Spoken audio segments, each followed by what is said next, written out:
Starting off with the Angels here, and I'm going to go with Matthew Lugo. You know, at this point, I thought their top prospect, Christian Moore, would be up to the bigs already, causing havoc, but he's still a double-A trying to figure things out. And instead, their number 13 prospect, Matthew Lugo, is going absolutely crazy right now for the Angels. At the time of this recording, he's hitting .310 with an OPS just under 1,100 through 10 games. On to the Astros, and I got to go with Jake Myers. Here's a guy who's been a great defender out in center field, ranking second in defense there over the last few years, but with the bat, not so much. OPS under a 700 over the last 3 seasons, but this year, he's having his best season at the plate, hitting .307 with a .372 on base and a .436 slugging with a .134 WRC+. For the A's, I'll go with JP Sears. Over the last couple of years, he's basically been a guy who just eats innings, but with poor results. This year, though, he's looking a lot better. 9 starts, 49 innings, ERA at a 3.31, FIP at a 3.93. That's compared to having an ERA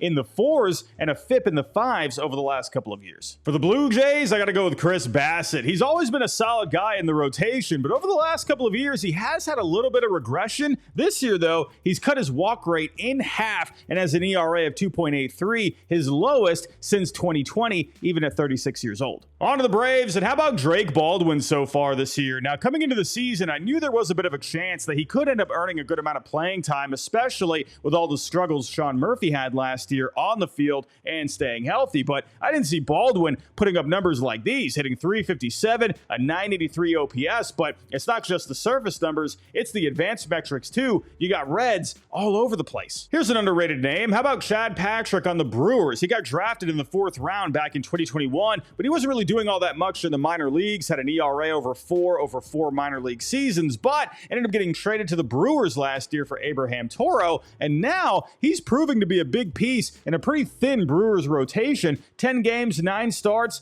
48 1/3 innings pitched, ERA at a 3.35, FIP at a 3.65. For the Cardinals, I got to go with Brendan Donovan. Now, the thing with Donovan is he's always been a solid player. Good bat, can play a ton of different positions, but I didn't really see him as someone that would be a top player in the game. Well, that's exactly what he's doing so far this year. My goodness, this guy's numbers are off the charts. He's hitting .330, a .384 on base, a .465 on the slugging, a .140 WRC+. He ranks 17th overall in Fangraph wins above replacement and 8th overall in Baseball Reference wins above replacement. And he's leading the National League in both hits and doubles. Let's stay in the NL Central, and I got to go with Pete Crow Armstrong for the Cubs. Now, Cubs fans, hear me out here. I promise I'm not underselling PCA here. I always thought there was a chance he could be a good player, but this good, this early? I mean, holy cow, this guy is off the charts right now. He's hitting .285, a .319 on base, a .565 slugging, a .143 WRC+, and he's stealing a good amount of bases as well. He's got that great speed. 14 stolen bases already on the year, but on top of that, he's playing phenomenal defense out in center field, and he actually ranks as the best defensive player in all of Major League Baseball right now. Just pretty crazy what he's doing so far. You love to see it. I mean, right now, he has a better Fangraph wins above replacement than guys like Shohei Ohtani and even Bobby Witt Jr.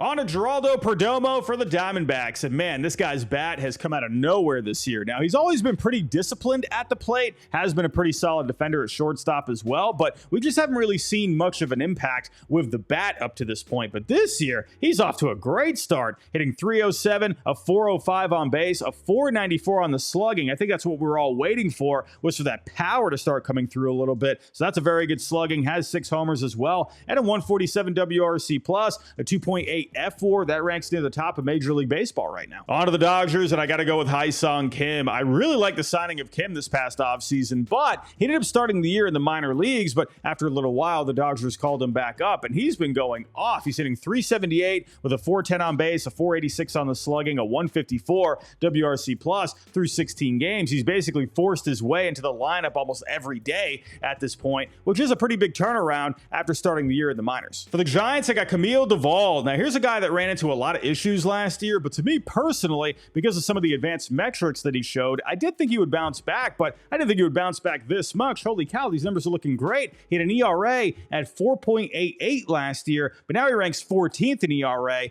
with a 1.21, has a FIP at 2.51. Now, the strikeouts are down this year. He had 11.9 per 9 last year, down to 8 strikeouts per 9 this year, but he has reduced the walks and he hasn't given up a home run yet so far. So he's really just trying to pitch more to contact, working on the command at this point. So with Camille Duvall, you gotta love what you're seeing so far, and he's been a vital piece of the Giants bullpen. On to the Guardians, and here's a guy that I think has an awesome name, Daniel Schneemann. Who the heck is Daniel Schneemann? I love saying that name, by the way. Schneemann. What a fun name. Anyway, the Guardians are very good at getting a ton out of unknown players. Remember, they did it last year with David Fry, who was in the minor leagues for so long, and he was very productive for them. And now Daniel Schneemann, I love saying that, is having a heck of a year so far. He's hitting .265, a .339 on base, a slugging at .500, a .140 WRC plus over 36 games. Now, over the last few years, he wasn't doing all that much in the minor leagues, and this guy was a 33rd round pick back in 2018. You gotta love it. For the Mariners, I got Jorge Polanco. Now, it's been years since Polanco has been able to stay healthy for a full season while also staying productive, and it looks like this is finally the year. This guy's posting great numbers so far, hitting .306, a .351 on base, a .603 slugging. That's very good. A .175 WRC plus, 10 homers for crying out loud. This guy is looking great. Let's see if he can keep it up, and let's see if he can stay healthy. On to the Marlins, and I have Liam Hicks. He was a 9th round pick back in 2021 by the Rangers, a Rule 5 pick this past offseason from the Tigers, and all of a sudden, he's the everyday catcher for the Marlins. What the heck is going on here? Hitting .280, a .348 on base, a .500 slugging, a .131 WRC plus, 4 homers. Now, I could see a lot of people thinking Kyle Stowers should be in this spot. He's having a great year too, but you got to remember, he was a higher ranked prospect in the Orioles system at one point. Liam Hicks has never even been ranked in any system in the top 30, so it's pretty crazy to see what he's doing, and on top of the pretty solid offense, he's playing good defense behind the plate as well. The Mets have had quite the way of turning around pitchers over the last couple of years, and Griffin Canning is the latest example. He spent 5 seasons with the Angels, posting a 4.78 ERA, but so far this year with the Mets, he has a 2.47 ERA and a 3.87 on the FIP, and sure, maybe that's more about the Angels than Griffin Canning himself, but that's a huge difference in the numbers. For the Nationals, I'm going to go a bit outside the box here and go with Robert Hassell III, who's reportedly being called up from AAA soon. Now, remember with Hassell, he was drafted by the Padres back in 2020. He was one of the better prospects coming out of high school that year, a very good hitter, and he was hitting well in the Padres system. But remember, he was included in the Juan Soto trade, and after going to the Nationals organization, his numbers did take a bit of a dip. Wasn't hitting well at all, but he's been hitting a lot better in AAA so far this year, hitting .288 with a .337 on base. You could see a bit more power, has a .405 on the slugging, but he's got some speed as well, 9 stolen bases down in the minor leagues. Now, again, he was a top prospect at one point, but he's really fallen off over the last couple of years, so it is a bit surprising to see him come back here and make it to the majors. For the Orioles, I got Ryan O'Hearn. Now, the Orioles have been a major disappointment this year, and believe it or not, their best offensive player so far is Ryan O'Hearn. Now, he did post some pretty solid numbers over the last couple of years, but he's been more of a platoon bat, but this year, he's hitting righties and lefties well, hitting .289 with a .385 on base, a .492 on the slugging, a .156 WRC plus, 7 homers. Now, things are looking pretty bad for the Orioles at this point, and if they don't turn it around, then I think he's definitely going to get traded by the deadline because he is going to be a free agent after this year. On to the Padres, and I got to go with Gavin Sheets. He was with the White Sox for a few years and hadn't really done much since 2021, in which he slugged over 554 games, but he was non-tendered this past offseason after not really doing much over the last couple of years. The Padres picked him up, and he's been very productive for them, hitting .283, .333 on the on-base, .464 on the slugging, a .125 WRC plus, 6 homers as well. For the Phillies, I got Taijuan Walker. After signing a 4-year, $72 million contract back in 2023, Walker hasn't really done all that much for the Phillies over the last couple of years, and he had a miserable season last year in which he had an ERA over 7 and a FIP just below a 7. Ended up getting taken out of the rotation, went to the bullpen. This year, though, it's been a completely different story. My goodness, has an ERA at a 2.62, FIP at a 3.44, over 8 games, 6 starts, 34 and a third innings pitched. Now, the big difference with Walker so far is he's leaned more into a cutter instead of a sinker. That sinker he was throwing last year was getting absolutely rocked, and he's throwing the cutter around 26% of the time compared to only 9% of the time last year, and batters are only hitting 100 against it. On to the Pirates, and I have Andrew Heaney. Well, the Pirates stink this year, but Andrew Heaney has actually been a pretty solid pickup on a cheap deal. Now, last year he started 32 games, but he had an ERA at 4.28. But so far this year, he's gotten that down over a full run lower at a 3.02. FIP is at a 4.17, but he's a guy that's logging innings, over 50 innings so far. Again, on a cheap deal, $5.25 million. So I could definitely see him being a candidate at the trade deadline. For the Rangers, I got Tyler Mahle. Now, in 2023, he had to get Tommy John surgery, only pitched in 8 games overall over the last 2 years, but that's not even the most surprising thing. It's the fact that this guy's having a career year so far, has an ERA at a 1.47, FIP at a 3.09, over 10 starts. These are great numbers. Now, one big difference is that he's throwing his cutter a lot more, which does give him another pitch to complement with his fastball and splitter. For the Rays, I have Jonathan Aranda. Now, when it comes to Aranda, I did think he could be a breakout candidate this year because he had good advanced metrics last year, but man, I didn't expect this much of a jump. Now, take a look at the numbers from last year in 2024. Hit 234, a 308 on base, a 430 slugging's not bad, a 113 WRC plus, but this year, the numbers are way up. He's hitting 310, a 396 on base, that's way up from last year, a 500 on the slugging, and he has a 162 WRC plus. That actually ranks in the top 10 in Major League Baseball right now. On to the Red Sox, and I got to go with Sean Newcomb here. If you told me at the beginning of the season that Sean Newcomb would have the second highest Fangraph wins above replacement out of all the pitchers on the Red Sox, only behind Garrett Crochet at this point of the year, my goodness, that was a mouthful. I would have thought you were crazy, but lo and behold, here we are. Sean Newcomb is indeed the second best pitcher on the Red Sox at this point, which is pretty crazy to me considering the career that he's had. Now, he was a first-round pick back in 2014, but since then, he hasn't really been able to figure anything out. He's had a lot of injuries, underperformances. He went to the Cubs, he went to the A's the last couple of years, terrible numbers, and the Red Sox brought him in this year to spring training on a spring training non-roster invite. He has really emerged as the unsung hero of the Red Sox this year. 10 games, 5 starts. He's been starting and in the bullpen. ERA at a 3.79, FIP at a 2.80.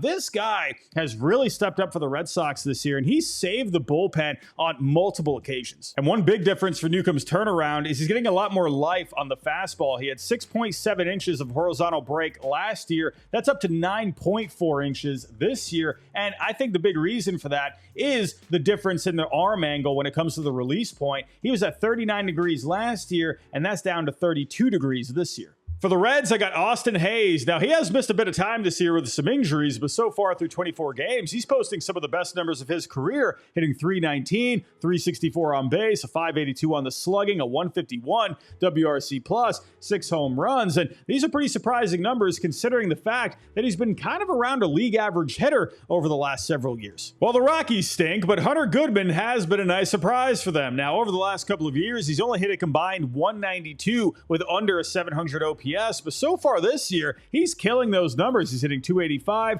337 on base, a 483 on the slugging, 7 home runs. But what makes it even more crazy is he's getting less barrels compared to last year. Now, this year, he's in the 52nd percentile with a 9.3 barrel rate. But last year, he was at a 12.8 barrel rate. But this year, he's hitting the ball harder. So a little confusing. Either way, Hunter Goodman, a nice surprise for the Rockies this year. For the Royals, it was a toss-up between Maikel Garcia and Chris Bubic for me, but I got to go with Bubic here. Now, Garcia is putting up the best offensive numbers of his career by far, but he was once a top prospect in the game, while Bubic was a reliever last year, hasn't really had a whole lot of success as a starting pitcher in the major leagues, but this year, he's been one of the best pitchers in the game. 10 starts, 61 in the third innings pitched, ERA at a 1.47, FIP at a 2.71, and he ranks 6th overall in Fangraph wins above replacement among all starting pitchers. Holy cow, how about Javier Baez? How many videos have we seen over the last few years of Baez flailing at a slider that was almost across the Pacific Ocean, for crying out loud? My goodness, this has been one of the worst contracts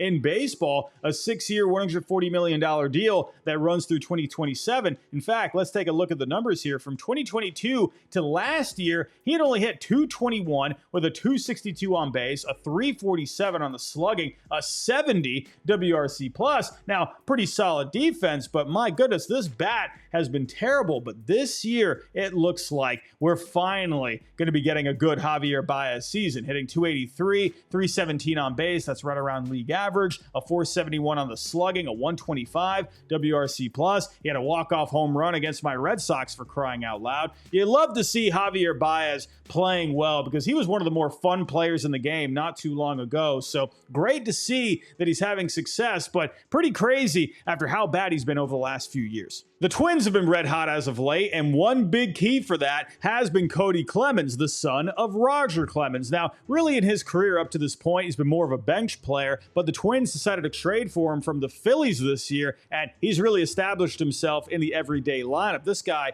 has been going off. Take a look at the numbers so far for the Twins. 15 games, hitting 297, a 381 on base, a 622 on the slugging, a 185 WRC plus, 3 homers. Man, you gotta love it. And that's pretty crazy considering, like I said, he's really just been a bench player. There's not really a whole lot going on for the White Sox, but one of the few bright spots has been Shane Smith. He's really emerged this year after being a Rule 5 pick from the Brewers this past offseason. I'm sure the Brewers are really regretting that right now, but Shane Smith, he's been very good. ERA at 2.36 through 10 starts. He's under a half a home run per 9 right now. Very solid season for Shane Smith. And last but not least, for the Yankees, I got Trent Grisham, and holy cow, this guy's going off this year, which is pretty crazy considering the numbers that he's put up over the last few years. Now, going back to 2022 with the Padres and the Yankees last year, he was only hitting 191 with a 298 on base, a 353 on the slugging, an 87 WRC plus. But look at the numbers now. Oh my goodness, hitting 274, a 371 on base, a 589 on the slugging, a 172 WRC plus, 12 homers. He's been so good that he is now the leadoff hitter for the Yankees. Now, what's changed? Well, he made some adjustments with the stance. As you can see here, the hands are higher compared to what they were with the Padres a couple of years ago and even last year. So he's a lot more comfortable in the box now, and he's swinging and missing a little bit less.